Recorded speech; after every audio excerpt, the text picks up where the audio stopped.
so I think we'll begin.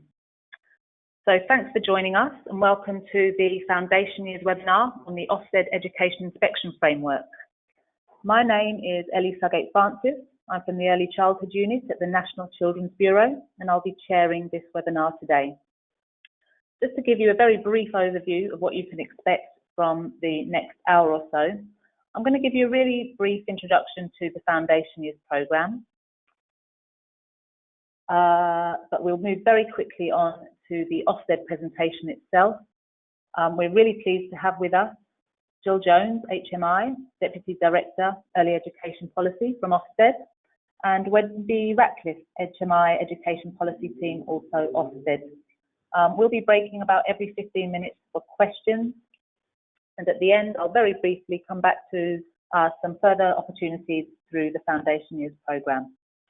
If you are new to webinars, you have the opportunity to ask questions today. You will see you should have a control panel on the right-hand side of your screen. If it's disappeared, look for the orange arrow and click on that. On that control panel, you will see the questions box. If you click in that questions box, you will have the opportunity to type in your questions. And as I said, we'll be breaking every 15 minutes for questions, and we'll have questions at the end. Just to note, it's unlikely we'll be able to answer all of your questions today. We have potentially up to 500 people in the audience today. But what we will be doing is we'll be theming the questions as they come in, and we will ask questions which are hopefully pertinent to your theme.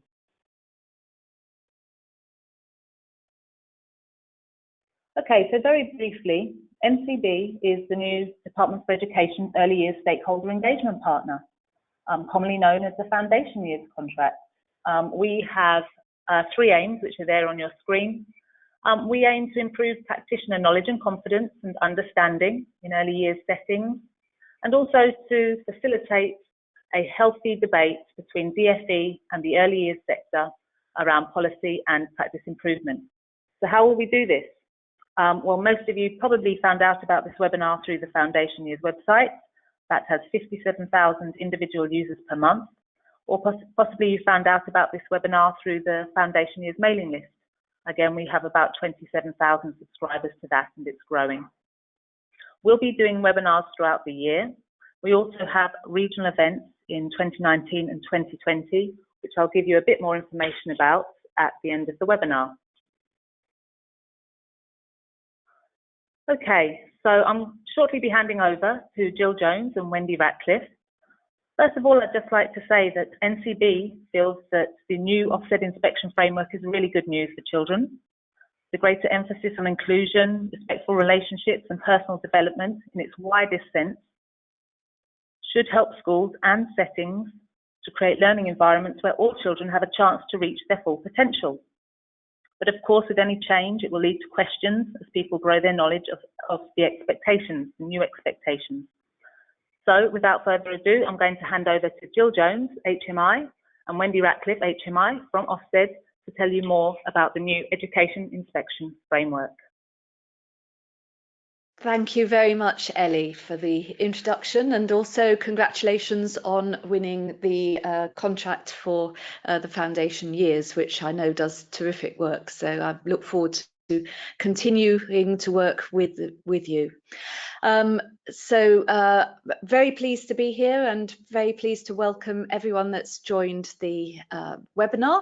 And I'm just going to let my colleague Wendy say hello as well.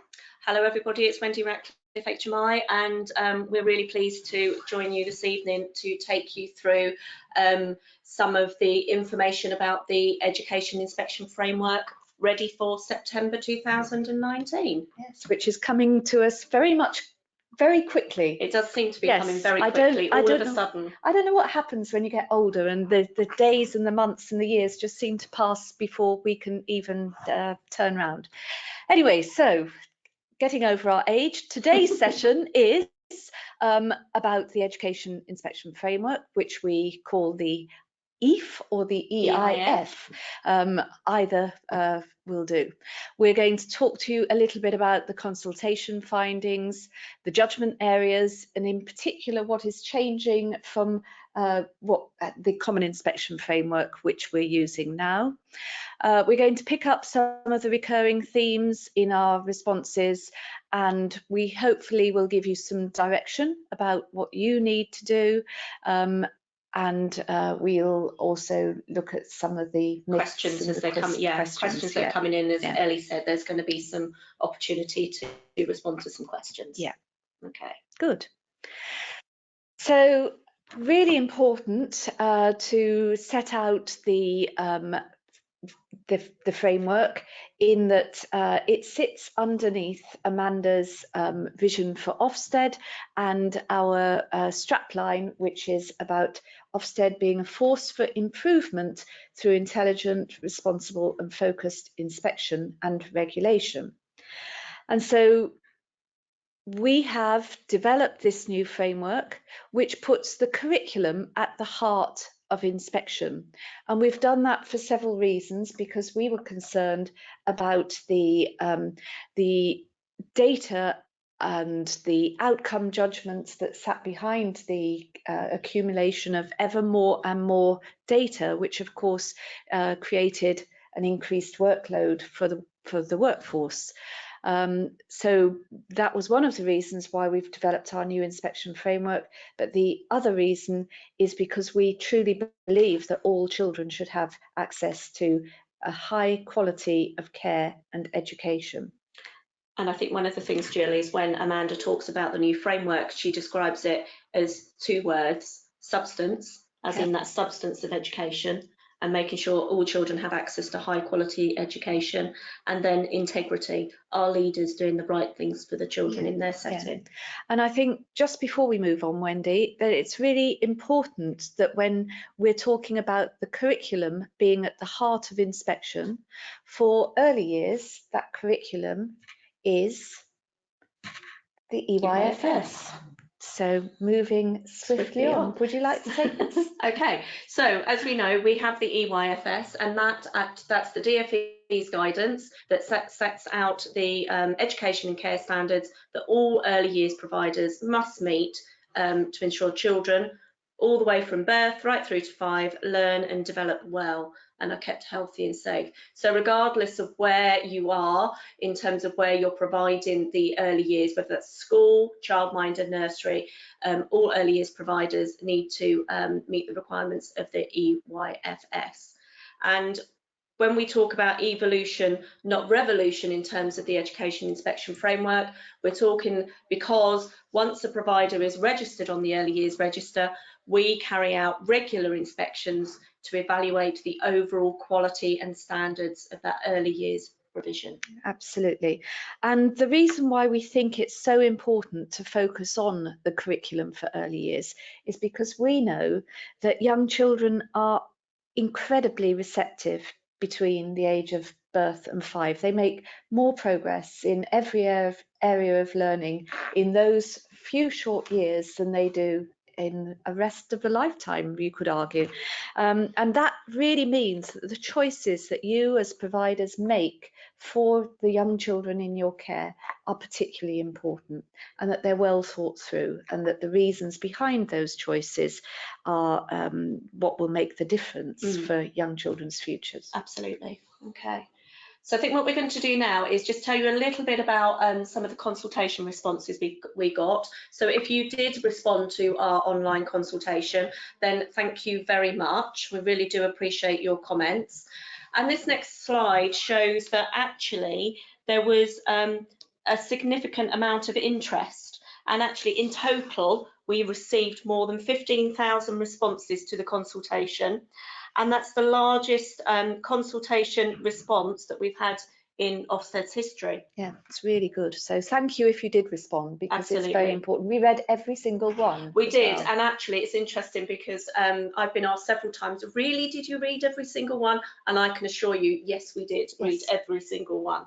And actually we started to read those responses as soon as they started coming in back in January. And we're able to take account of those responses and make changes to our inspection handbook as a result. Absolutely, yes. Okay, so a little bit about what we consulted on. So one of the things that we proposed, as you'll know if you filled in the consultation response was actually that about the new quality of education judgment, and thinking about that new quality of education judgment, putting that real substance of education, the curriculum, the EYFS, at the heart of our inspections and at the heart of what we do. So very much thinking about what is it that, or how do you decide what the children in your setting need to learn and develop, how you go about teaching that, and then how you check what children know and can do as a result. And this is the response. So you can see there was a really positive response to what we were proposing. So many respondents were pleased with the proposed focus on the curriculum rather than that over focus on performance data.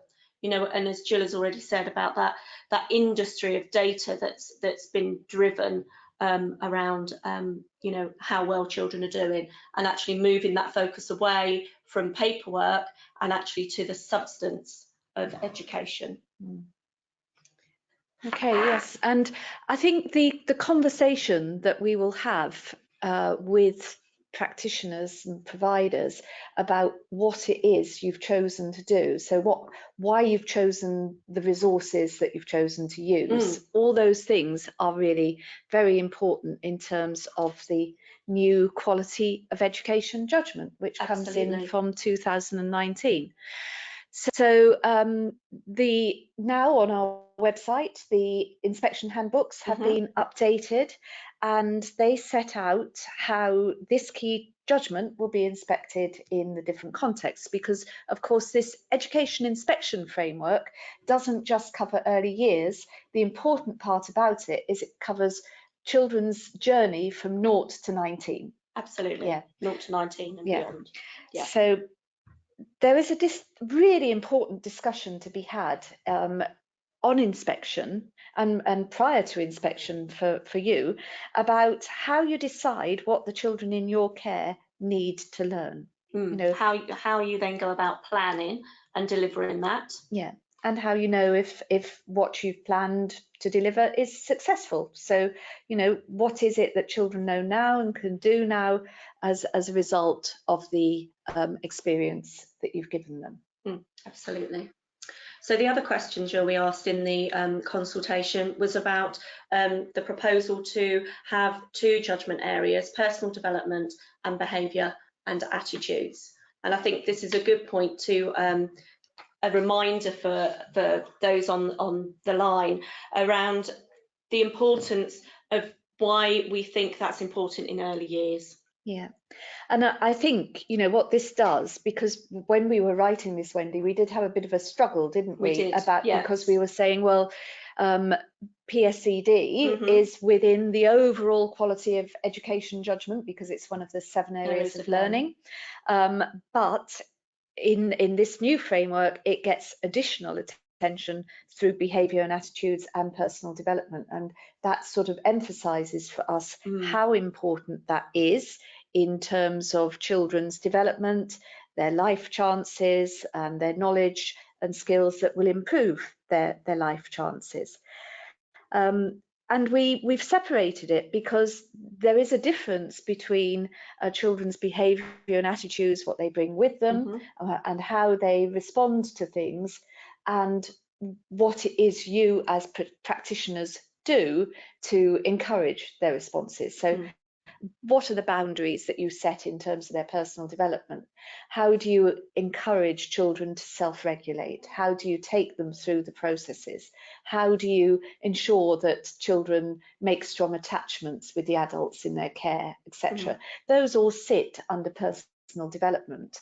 And then the exemplification of that is in the behaviour and attitudes. And thinking about the characteristics of effective teaching and learning. Absolutely. So in behaviour and attitudes, how do children display those characteristics? So how do they show concentration? How do they show being active in their learning? And their behaviour, absolutely. And I think one of the important things here is, and one of the questions we've been asked a lot about is actually, you know, does this mean that, you know, all children need to be behave in a certain way, and actually it's not so much that, because let's No. be realistic about 2-year-olds, for example, actually, and for those Not children, just 2, Wendy. yeah, Yes, absolutely, older than 2.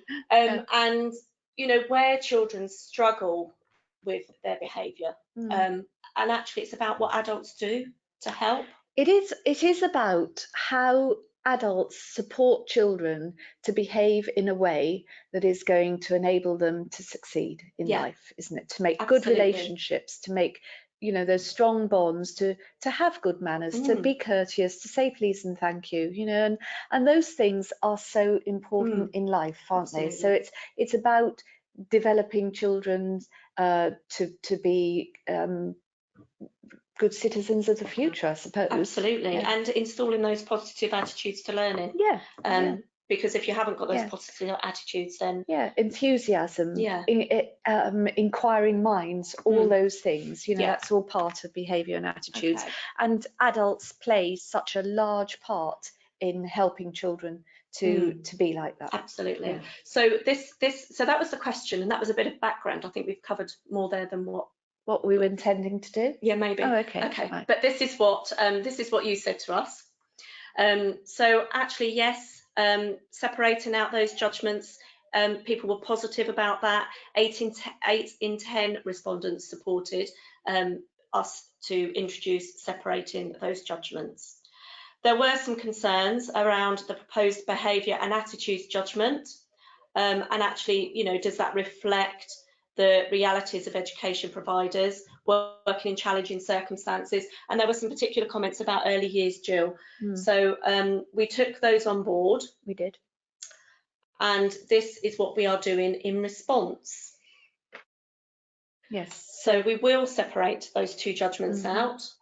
So there will be the personal development and behaviour and attitudes. And we have made some in response to what yourselves and others were saying as part of the consultation, some amendments to the handbook to make sure that importance of secure attachments and children's emotional health and relationships between babies and adults are captured within the handbooks and what we're looking at. Yeah.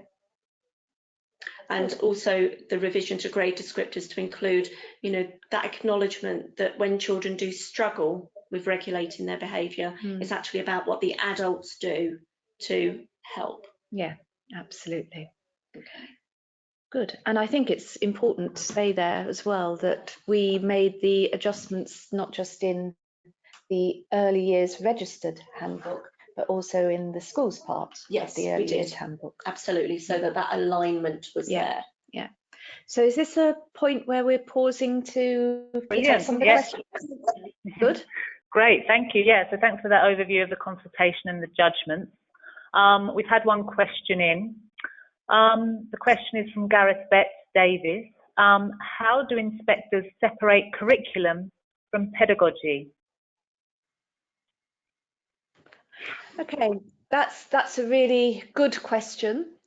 And the curriculum is about the what is being taught. So it's about the choices that you make for children. So in terms of early years, it's the what you provide. So that might be down to the toys that you have in your setting. It might be to do with the environment, the visits that you make, the adults that you bring in. It's about the songs you choose to sing, the stories you choose to tell, the dressing up clothes that you might provide, etc., etc. That's the what. And the how is about how you organise it and how you work with the children. And the how really is expressed in the early years statutory framework in terms of the characteristics of effective teaching and learning. And it's for practitioners to decide how they determine that. But inspectors are interested in the what and the why. So why? What are you hoping to achieve? Why have you chosen the resources that you've chosen? And actually, what's the impact of that? Absolutely. And I think it's a good point to go back to the fact that you know, the EYFS sets out the educational programmes are the curriculum, aren't they? Yeah. And actually, you know, what you do as providers, so if the educational programmes are the skeleton, as it were, then what you do as providers puts that flesh on those bones. Yeah. Yeah, and there's a lot of choice within the EYFS as to how you do that, and it's for inspectors to have that conversation with providers about why they're choosing the things that they choose, and to work in the way that they're working. Brilliant, thank you. Another question, back to thinking about planning and that type of thing. So taking the focus away from paperwork and data is positive, but may leave the practitioner wondering how to communicate their planning and how they implement the curriculum. Will Ofsted support a wide range of flexible approaches to planning? Absolutely, and I think, Jill, this is a really good point to bring in the findings from our friendly pilots that we've been doing. We've been doing some piloting activity, actually since near enough this time last summer, actually. And actually the findings from those pilots from providers, when we've asked them, is actually they felt able to demonstrate, have conversations with inspectors about what it is they do and why without using paperwork. Yes. It's the conversation between the inspector and the provider, the leader, the practitioners within the setting, or the childminder, about why you're doing what you're doing, really. Yes, and observing that in practice. Yes, and how you know what your thinking is. So let's try and think of an example off the top of my head. I don't know. I was watching some maths yesterday because I was on inspection yesterday, and I was in a school, but the school had provision for 2, 3 and 4-year-olds in it, and 5-year-olds obviously, but I'm focusing on the younger children, and they were doing they had set out a variety of maths activities that the children were sometimes playing with, but at other times having little taught sessions. So I didn't look at any plans that said on Tuesday we are going to do maths.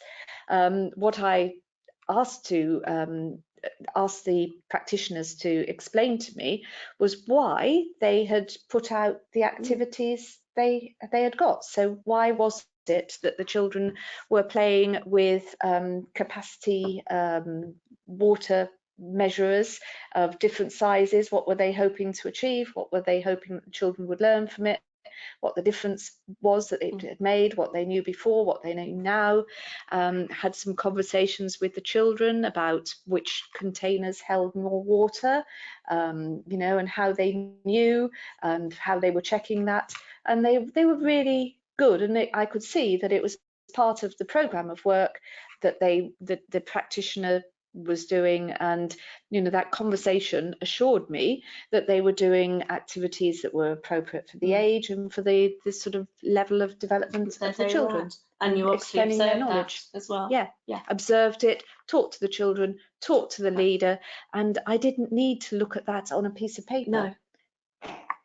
Brilliant, thank you. I think we've probably got time for just there's 2 brief questions here which we might be able to cover. So Alison Watson has asked, if Ofsted are reducing the focus on data gathering, is cohort tracking remaining?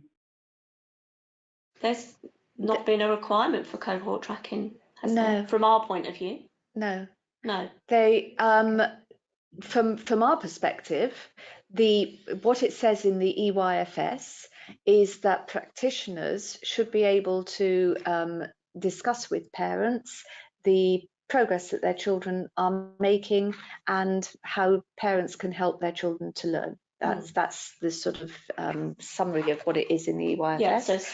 And the reporting points in the EYFS, there are 2 points. There's the 2-year-old check for children that are in a nursery setting, and for children at the end of reception at this point in time in the year, there is the EYFSP, which is the profile report.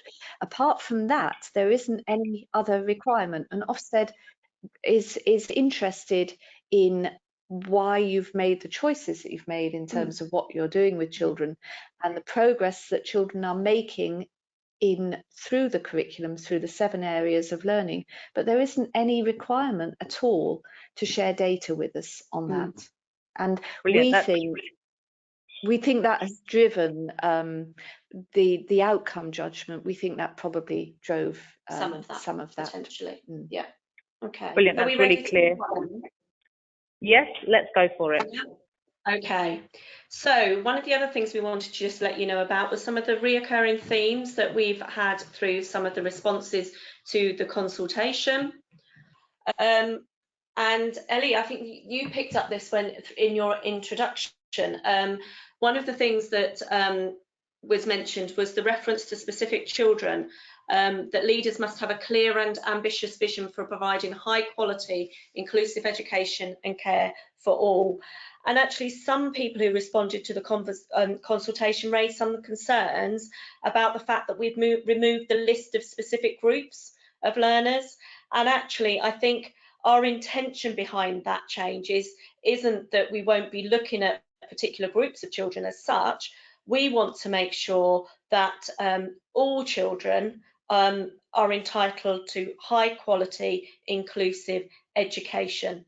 And that applies across the piece. So there'll be a particular focus on those children with SEND, special educational needs, and also in terms of children who are disadvantaged, which brings us nicely on to cultural capital. It does. Yes.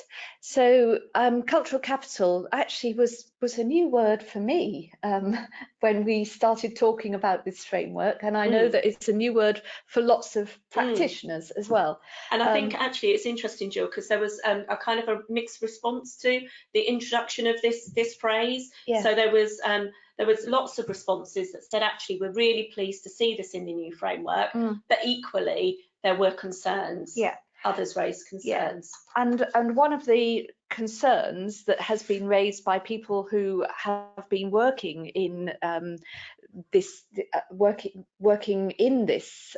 field for a long time is that suddenly by Ofsted putting the term cultural capital into its framework, we'll have cultural capital displays and a cultural capital area of learning or something that our framework will drive. So we want to say don't do that, because that's not what we mean by it at all. Do I need to attend a training course on cultural capital? No, absolutely not. Because what it is, it's in its simplest form, is what the children in your setting bring to the party as unique individuals. So cultural capital is already enshrined in the EYFS, in the uniqueness of each child. And what's really important under cultural capital is knowing what those children bring with them as unique individuals, knowing what their strengths are, what their weaknesses are, what you need to develop, what you need to encourage, etc. And that essentially is all it means. Yeah, that's absolutely. It.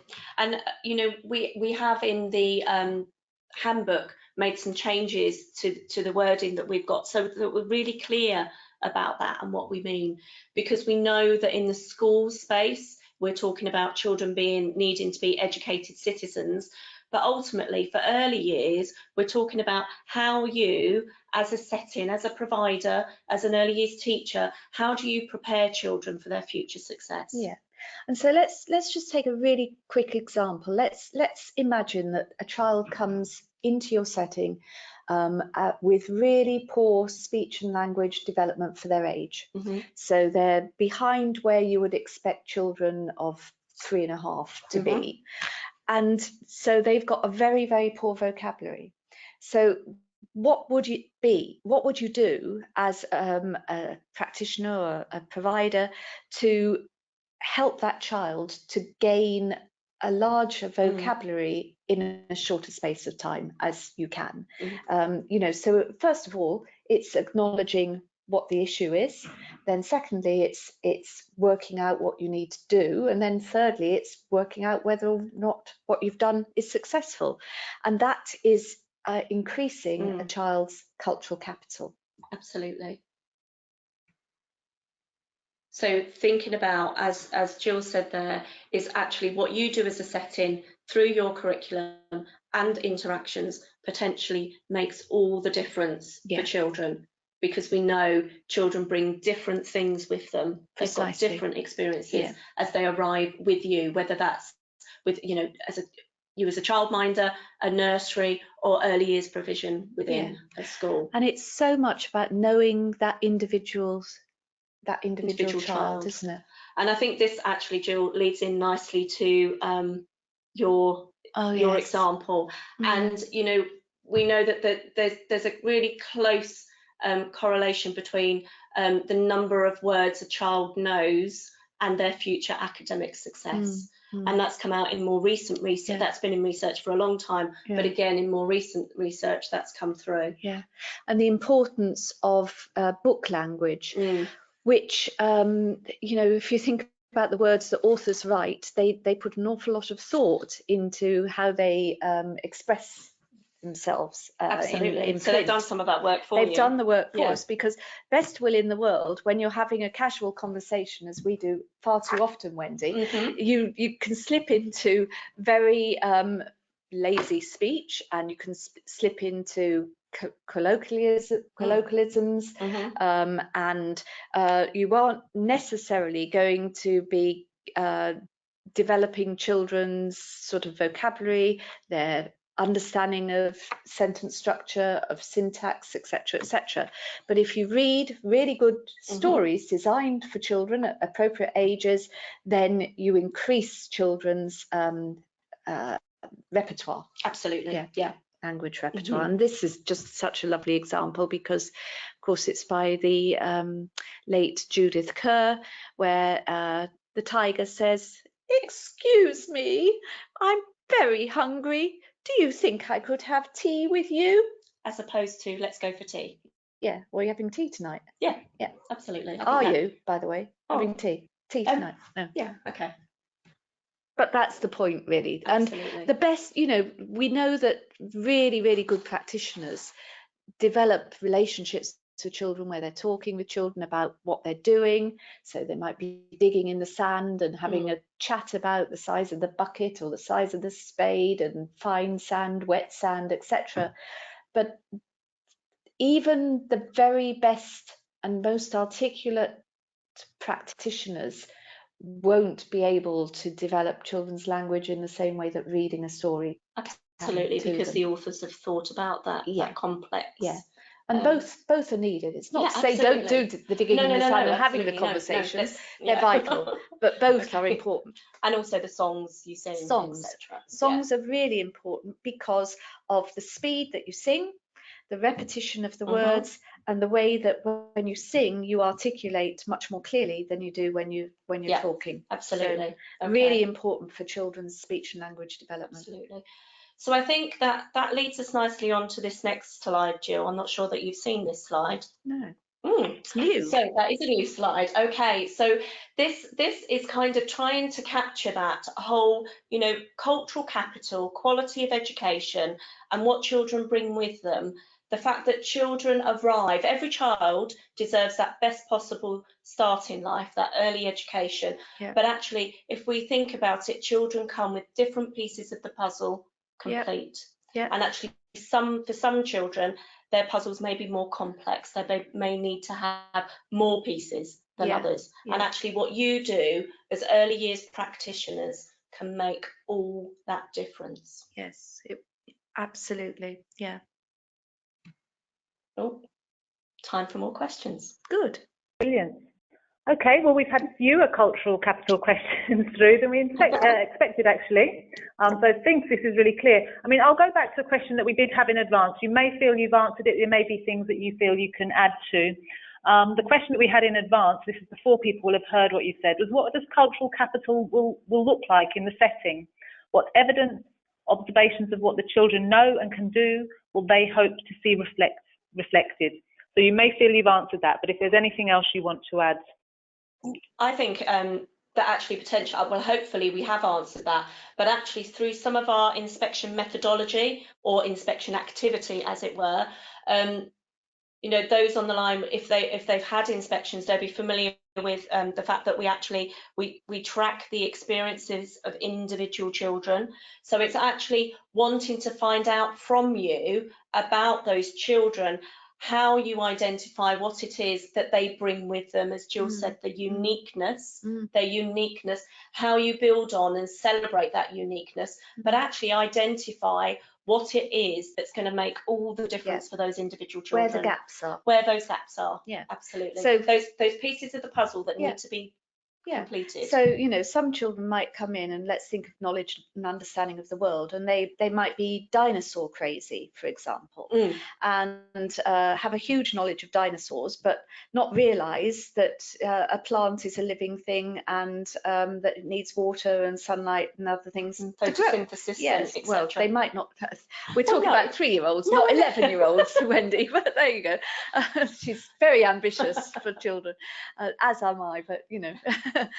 But the thing is, it's equally important for a child that knows nothing about dinosaurs to perhaps have you know, some enrichment in that area, as it would be for the child that knows masses about dinosaurs to have their attention diverted to other things. So it's filling those gaps and building that knowledge across the 7 areas of learning. It's not just one area. And of course, the more you learn in each area of learning will feed into the speech and language and vocabulary.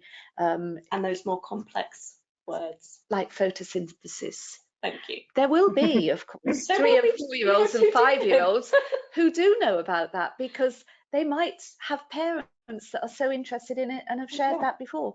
And I think that's the difficulty we have as early years professionals, in that, you know, because children come from such very, very different backgrounds, and you know that they go into school and have to sort of go through the same curriculum essentially, how do you get that balance to give every child a really good chance and that really good start? Yeah. So well, as you've been talking, as you've been talking, it's obviously got people thinking. So we have had a few cultural capital questions through. One from Claire Devine: will all inspectors have the same interpretation of cultural capital? They will. We're just about to embark on our inspector training for our inspectors, and obviously our inspectors have been involved in pilots and various activities, and yes, you know, they will. It's very clear that our definition. I think we're really helped by the EYFS. I think so. Of, you know, how they set out the uniqueness of a child, as an individual. That really helps us. Great. Gareth Betts Davis has said an interesting one: is cultural capital the new school readiness? Ooh, that's silent. Well, I think cultural capital is about making sure you prepare. I think school readiness is a really it's a difficult term, because there is no definition of school readiness. And I think, I mean, obviously it's linked, because some children are much better prepared for school than others, depending on the experience that they've had. And that comes back to, you know, if we are to make a difference as in early years, then it has to make a difference in terms of children's being prepared for what happens next. Well, and their readiness for school, if you like, yes. Whether that readiness be for year 1 in school, or reception in school, or nursery in school, or 2-year-olds in school in nursery. I mean, that, you know, that's why it's such a difficult term, and everyone can take different connotations from it. School readiness, That's brilliant, thank you. What I might do, we've still got a bit of time for questions. I might go back, because there's a question that goes back to your previous presentation about behaviour and attitude judgment. If a setting serving a disadvantaged community has children in nursery with very challenging behaviour, how will this affect their behaviour and attitudes judgment? Are there specific strategies Ofsted would expect to see? I don't think there'll be specific strategies that we would expect to see, because it's actually down to you as a provider to determine what's best for your children. But ultimately, it's about thinking about, if you've got children who are struggling to regulate their behaviour, it's about how the action you take to help those children.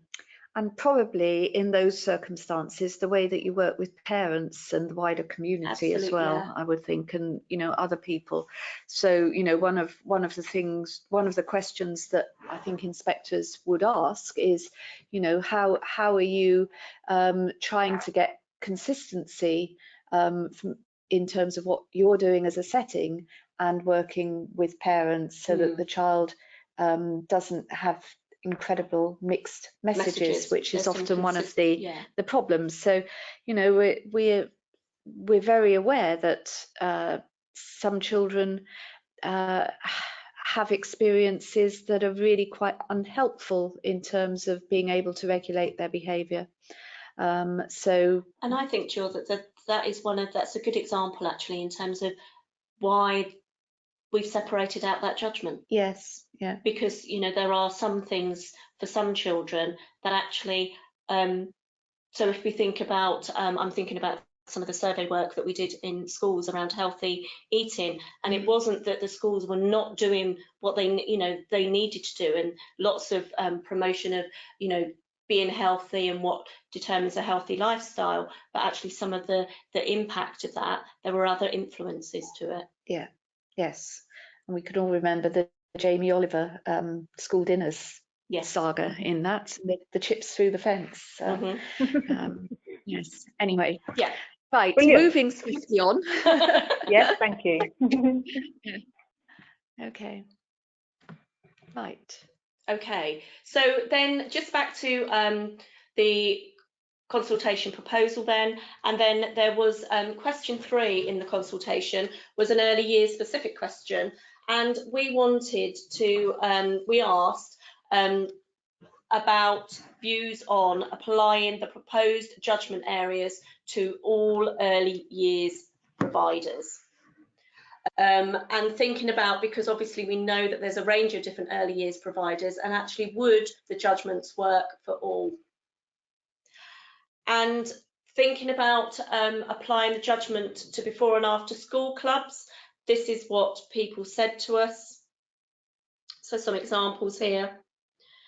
That actually, the quality of education judgment doesn't quite work for us. Those providers who provide exclusively before a school day, after a school day, or during school holidays don't have to meet the learning and development requirements of the EYFS. So when we're talking about a curriculum, it doesn't quite work for them. And that's what they told us as part of the consultation, and we agree. Yes, we were very glad they told us that. We'd have been extremely worried had it come back in a different way, because obviously, people that provide before and after school care are providing for children who have been in school all day, or for part of the day, 15 hours, and whatever. Providing that all important care, relaxation, social time after a child's been in school all day. Yeah, and very important for children to be able to relax and have some downtime after focusing. Okay, so as a result of that, we are applying the new framework and the quality of education judgment in its entirety to the inspection of childminders and childcare on both domestic and non-domestic premises. So that's your nurseries, that's your preschools. But for those providers who only provide care at the beginning and end of the school day or during school holidays, we will not apply the quality of education judgment. So inspectors will just make an overall effectiveness judgment in those instances. Good. Okay. So I think here, this is just for us to recap, Jill, in terms of the judgments and the judgment areas. In the EIF? In the EIF, evolution, not revolution. Yeah. Okay, so there you can see a chart of how the judgments map across. So essentially the teaching, learning and assessment and the outcomes judgment, which is in our current framework, they become the quality of education judgment, but it's the quality of education judgment in itself isn't the same as the previous two judgments. You know, we're not looking at impact doesn't equal outcomes. No, exactly. So impact is, what is it that you're achieving with children? What's the result of what it is you're choosing to do? Yeah. Your curriculum. That's the impact. So we're looking at the impact through the curriculum, not the impact in terms of, well, X proportion of children are now at 32 to 48 months or whatever it is. I've got that wrong. I always get that wrong. You do. Yes, 24 to 32 months, 36 months, 24 to 36 months. We won't be looking at, you know, whether the progress that the children make from the 24 to 36 months group into the next stage, which is 30 to 48 months. Yeah. So, you know, that drove some really quite bizarre behaviour, because of course those age bands are just sort of what is typical for children. And if we're talking about uniqueness of individual children, they're really a bit unhelpful in terms of trying to judge proportions of children moving from one phase to the next. And I think it helps us to focus on actually what is it that you're doing in your setting that's making the difference for children. What do children know and can do as a result of what you've put in? Yes. So, for example, are they able to use scissors because you've taught them how to use scissors? Can they unravel a bit of sellotape because you've taught them to? Can they use a sticking stick and glue because you've taught them to? Can they wash the paint pot because you've taught them to? Can they pour the water because you've taught them to? It's all those sort of things that are really important in terms of children's development. Absolutely. And, you know, are they able to make choices about whether to have a piece of banana, or, you know, chop their banana, or apple, or whatever it might be that you're giving them? It's about what it is you do. Yes, absolutely. That has an impact for those children. And then, of course, we've got the personal development, behaviour and welfare. That judgment, as you know, we're separating it out into personal development, behaviour and attitudes. I think we've already talked about that. And then leadership and management isn't something that we've touched on up until this point. We make a judgment about the leadership and management now, and we will continue to, but I think that all important focus in terms of leadership and management is integrity. Do you do the right things for the children in your setting? So this is what it looks like. Come September 2019, these are the new inspection judgments. So we're clear that we need to take that rounded view of the quality of education offered by early years providers, childminders, nurseries, and the curriculum will be at the core, so the EYFS, so recognising that close connection between the content and the way that content's taught and then assessed in order to support children to build their knowledge and apply that as knowledge and skills. So we've used some of those examples. And I suppose an important part, just looking at that and thinking about it, of the quality of education judgment is the amount of the opportunity that you give to children to practice things. The small steps that they need to go through. And it's not that we will come expecting to see, you know, 100 small steps done in a planning document. No. But it's knowing that the practitioners have chosen to do certain things at certain times with children. So it might just be singing a song. So how often do you sing the same song to make sure that the children get to know it well? Do they only hear it once, or do you do it lots and lots of times? Because if we only ever sang Twinkle Twinkle Little Star once, then children wouldn't know it. They know it because we sing it lots and lots of times. Repetition is important. And the same applies to using a pair of scissors. You know, when it's appropriate that children are introduced to scissors, they need practice at using them. So putting on our coats. yeah, putting on our coats. Absolutely. Okay. And we remain interested in children's wider personal development, including their behaviour and attitudes, and also what they bring. And again, we've unpicked some of that. And leadership and management. Our leaders and managers even doing the right thing for the children in their setting. And then that will come together as an overall effectiveness judgment. Okay.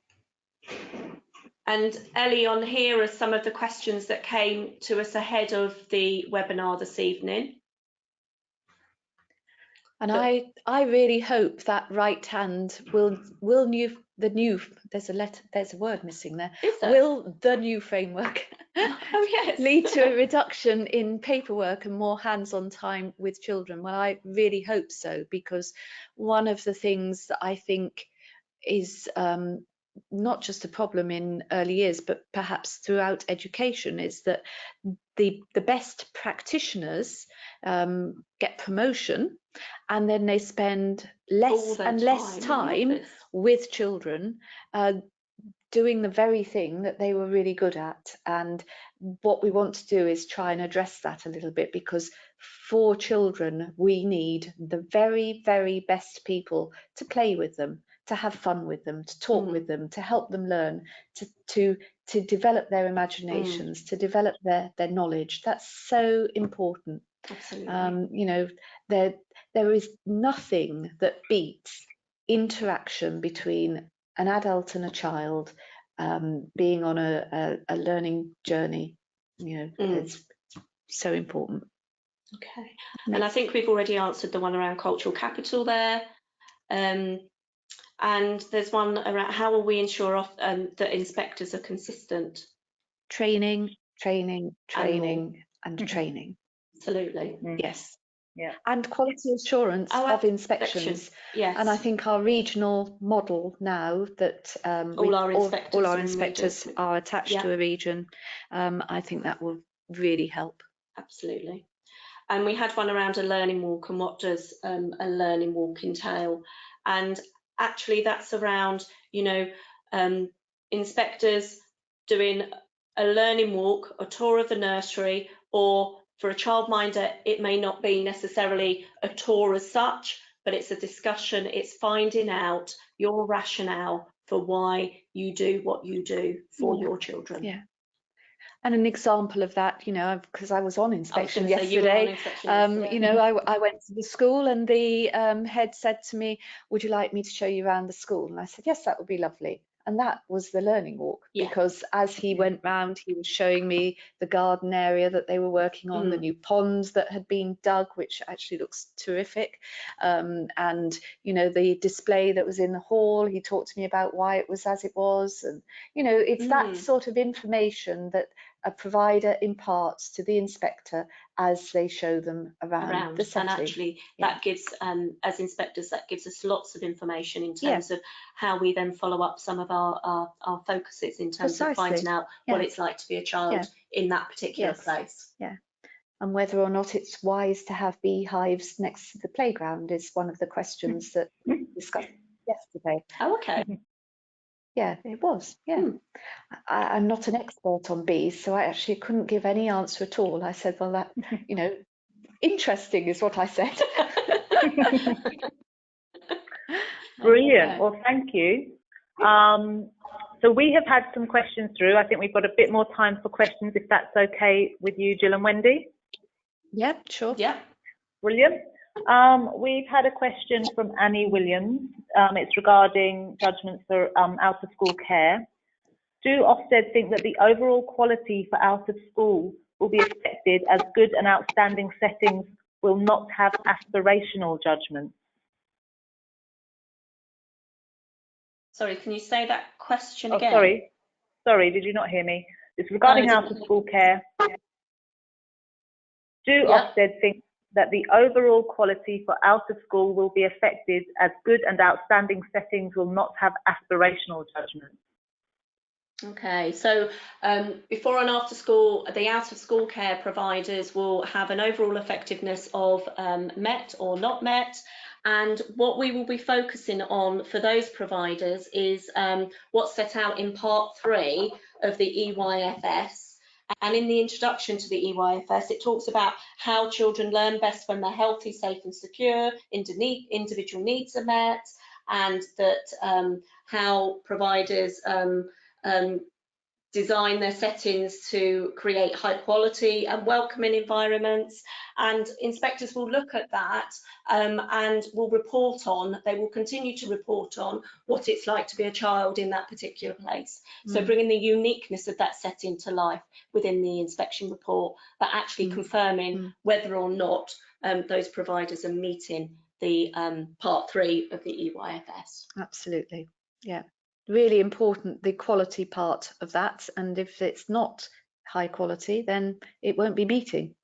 Absolutely. So and those providers will continue to have a report that will describe, so parents can see, you know, what is it like for my child here. Brilliant, thank you. So some more generic questions.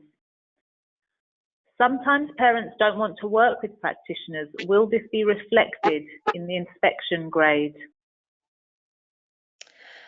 I think I mean, obviously that is sometimes a problem, and I think the question that we would ask is, well, what do you do to try and reach parents to work with you? I'm thinking particularly in instances of perhaps toilet training, when it's absolutely vital that the setting and the parents work together. And you know, it's about reasonableness then, isn't it? Because as a provider, you do a lot of things, but the parent is unresponsive for whatever reason that is, then that isn't the provider's fault. And it would be very unfair of Ofsted inspectors to sort of downgrade a provider simply because a parent won't engage. I think from my point of view, Jill, is with my inspector hat on, is we'll be finding out what that provider has done to reach out to those parents. Yeah, I mean, we encourage our inspectors to be curious. So, you know, if a provider says to us, well, you know, our parents won't engage, our first question will be, well, why is that? Tell us why. What are you doing about it? And I suppose there will be a bit of a judgment that we would make about whether or not the provider is supportive, welcoming, helpful, etc. Or you know, I mean, I can recall with my own children experiences where I might not have engaged, not with early years providers, but certainly with other providers, where, you know, so there is something about that, because we must always reflect on why things are as they are.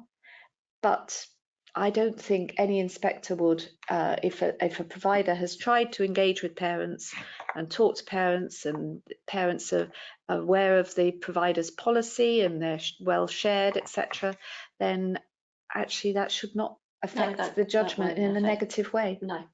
And if it does, then we have a really good complaints procedure. And Wendy and I get the information from complaints. We look at themes, we look at evidence from them. So, you know, we would want to know if that sort of thing is happening. Thank you. We've had a question from Rachel Macbeth Webb. She's asked for a bit more from you to kind of go further into how you feel emotional well-being, which she has pointed out is the bedrock of secure attachment, fits into the new framework. Okay, I think that goes back to personal development and behaviour and attitudes judgment areas. And we know, don't we, that actually, you know, that's within the EYFS. There's the key person system, and the all importance of children building those secure attachments with their familiar adult. And, you know, and until a child feels secure and emotionally, you know, supported within a setting, then actually that's got to be that underpinning thing to help a child on their journey. Yeah, absolutely. And I think you know, again, this is one of the reasons that we actually go to settings to inspect, is because you see it's so evident from when you just walk into a setting as to how what that setting feels like. It's you know, you can tell whether children get on well with the practitioners. You can tell what the relationships are. You can see by the children's responses to the adults, by their independence, by their or their reliance. You know, it's very evident. And you know, ultimately, bottom line is, for us as inspectors, as an inspector, I want to find out what it's like to be a child with you, and that's what inspection's about. Yeah, absolutely. Gill and Wendy, we've got maybe time for one more question. Is that okay with you? Fine. That's yes. lovely. Yes, Brilliant. thank you. Thank you. So Alison Watson has asked, well, what recorded observations would you expect to see, and what impact will this have on the use of electronic learning journeys? Okay, that's a really, really interesting one. And I think, you know, whatever it is that you're doing in terms of assessment for your children, do it because it has benefits for the children. Don't do it for us because you think we want to see it. I was on inspection the week before last, and in a nursery, and through the observations and discussions that I was having with that leader, we were observing a child who had arrived at the setting with particular needs, and we talked about the journey that that child had been on. We stood back and observed him while he was building a very tall tower, and another child came along and actually wanted to help with the tower, and how those children managed that situation, and then actually the words that that child used, and he talked about where they were taking that child next.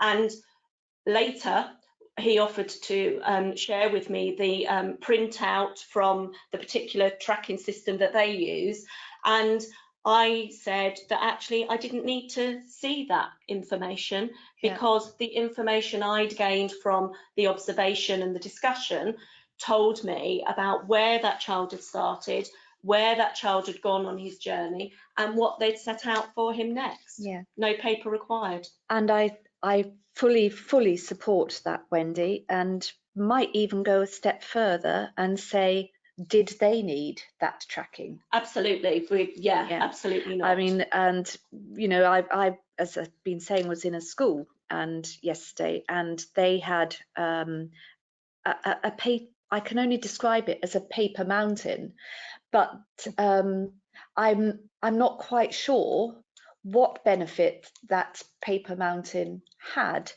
on what it was they were teaching the children, and I'm not sure why they had created it.